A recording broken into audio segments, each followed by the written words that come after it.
Mulai sekarang Anda semua waliullah. Allah berfirman di dalam Al-Quran, ala inna awliya Allah la khaufun alaihim walahum yahzanun. Surat Yunus ayat 62. Ala inna awliya Allah la khaufun alaihim walahum yahzanun, kata Allah. Waliku adalah orang yang tidak takut dengan apapun. Tidak takut miskin, tidak takut difitnah orang, tidak takut didolimi orang, tidak takut disantet orang, tidak takut apapun, dan dia selalu bertakwa kepadaku, kata Allah. Allah tidak berfirman waliku adalah yang bersurban, waliku adalah yang berjenggot, waliku adalah yang berjidat hitam. Tidak, Anda semua walinya Allah. Makanya mulai sekarang Anda nggak boleh lagi terlalu takjub dengan orang, fanatik dengan orang.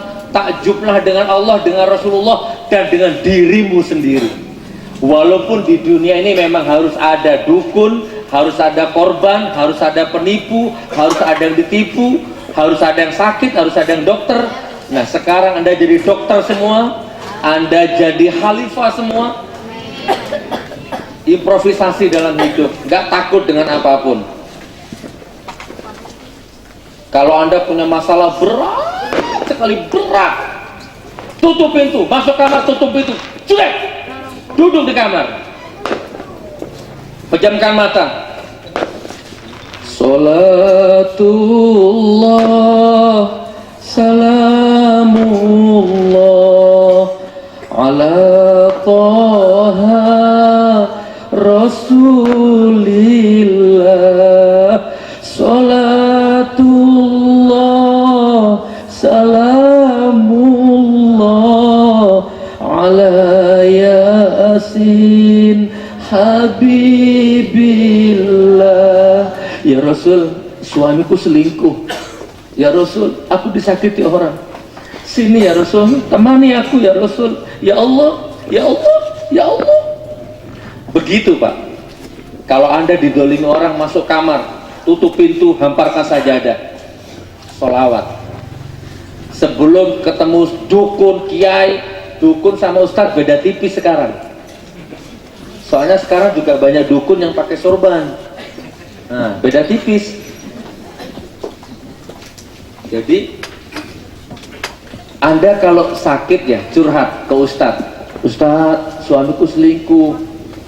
Ustadz, aku sakit lama tidak sembuh-sembuh. Apa jawabannya? Waduh, jangan-jangan disantet orang itu, dirukyah. Oh ya Ustadz, siap. Apa syaratnya Ustadz? Ya nebus minyak, nebus ayam hitam mulus, 72 ekor. Modus, bohong semuanya. Sudah Bu, tutup kamar. Ya Allah, kan enak, beres langsung. Nah kalau kemarin-kemarin nggak apa-apa karena Anda belum tahu, sekarang Anda sudah tahu. Nah akhirnya Nabi Ayub ketemu momentumnya ini. Saya sudah cerita sama PNG. Pas dia merasakan, ya sudahlah ya Allah. Ketika dia pasrah, tiba-tiba kan ini ulat belatung ini ulat belatung ini. Tiba-tiba ada 3 ekor ulat jatuh, tek, tek, tek, gitu kan? Diambil sama beliau, diambil ulatnya, dikembalikan lagi. Nah yang terakhir ini Nabi Ayub bilang begini, wahai ulat, engkau adalah makhluk ciptaan Allah. Engkau hadir ke sini pasti atas izin Allah.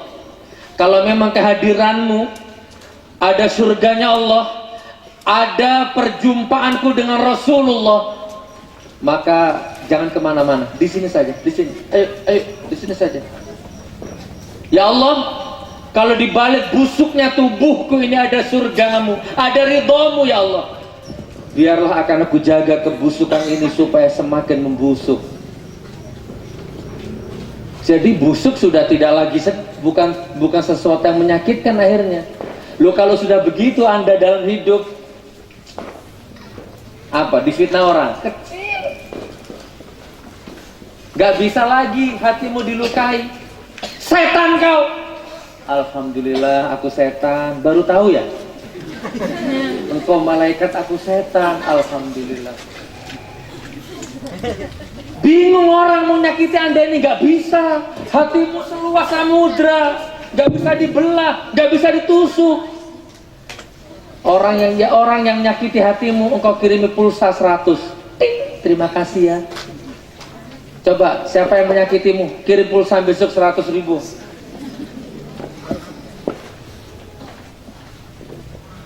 Insya Allah. Begitu loh, bisa dicerna. Anda harus melayani derita mulai sekarang. Kalau nggak menderita, nggak enak hidup ini. Harus menderita, jangan takut menderita. Ya Allah, ayo bilang begini sama yang menyakitimu. Kalau bahasanya Kak Nun, kalau engkau menginginkan darahku untuk melepaskan hausmu, ambil. Kalau engkau menginginkan nama baikku untuk engkau cemarkan supaya engkau tampak baik, ambil ini, ambil. Bahkan kalau engkau menginginkan kematianku untuk menegakkan hidupmu, ambil. Akan aku mintakan izin kepada Allah yang memiliki diriku ini. Toh bukan ini yang aku inginkan semua, ambil. Coba Bu, kalau Anda sudah begitu, siapa bisa menyakiti Anda coba? Nggak bisa. Sihir nggak bisa masuk kalau Anda tidak mengizinkan masuk. Awas kamu, tak santet, santetan. Oh gitu ya. La haula wala quwata illa billahil aliyil azim. Aku wali Allah. Tak tunggu santetmu.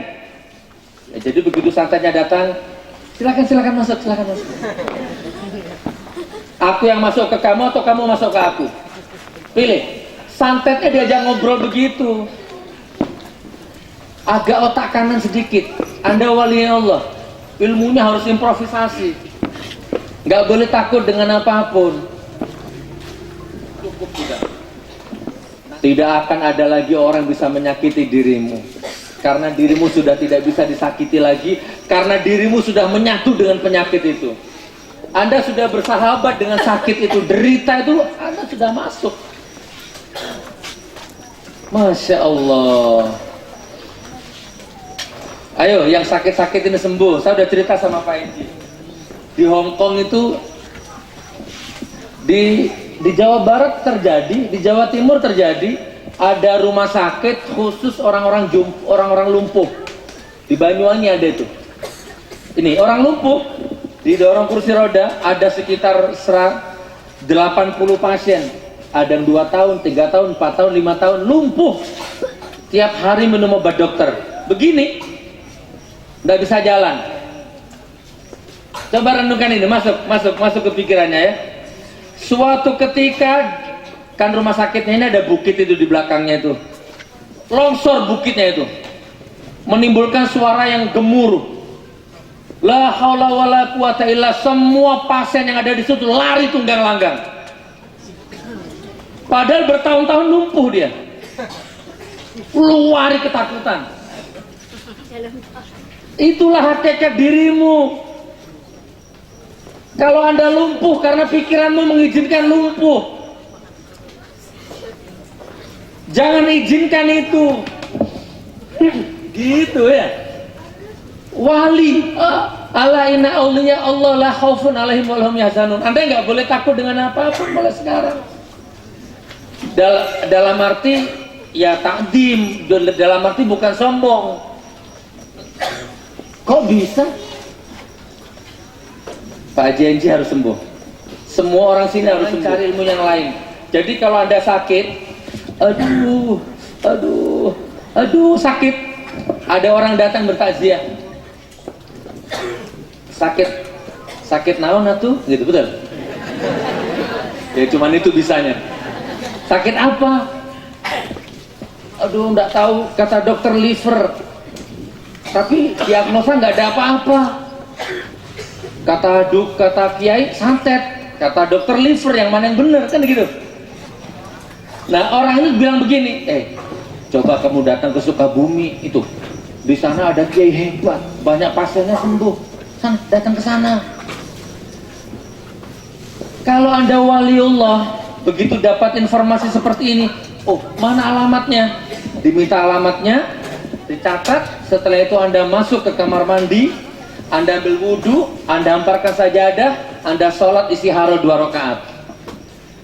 Kalau bahasa harfiahnya begini, ya Allah, saya niat sholat istihara 2 rakaat. Saya dapat informasi dari teman, katanya di Sukabumi ada kiai hebat. Saya mau berobat ke sana ya Allah. Kalau memang kiai ini bisa memberikan kesembuhan dan ridhomu ya Allah, izinkan aku ketemu dengan kiai itu. Tapi kalau ternyata kiai itu nanti modus, tidak membawa manfaat, izinkan aku tidak ketemu dengan orang itu. Bismillah, usolli sunatal istiharoh rakaataini lillahi ta'ala. Allahu Akbar. Begitu. Setelah salam baru di depan pintu, Bismillah la haula wala quwata illa billahil aliyil azim. Ya Allah, saya niat ikhtiar. Bismillah. Loh, kalau begitu Bu, Anda dijaga sama Allah. Kalau memang Kiai Sukabumi itu membawa kesembuhan untukmu, pasti ketemu. Kalau ternyata Kiai Sukabumi itu tidak membawa kesembuhan, bahkan fitnah, pasti tidak ketemu. Jadi Allah menghalang-halangi untuk ketemu. Entah ban motor kempos, entah ban mobil yang kempos, entah Kiai Sukabuminya lagi nggak ada saja halangan untuk ketemu. Kan benar. Anda kan tidak selama ini diuji sama Allah, sibuk dengan ujian sampai lupa kepada Allah. Dapat informasi berangkat, sama Allah dilepas, ya sudah, suka-suka lu sana.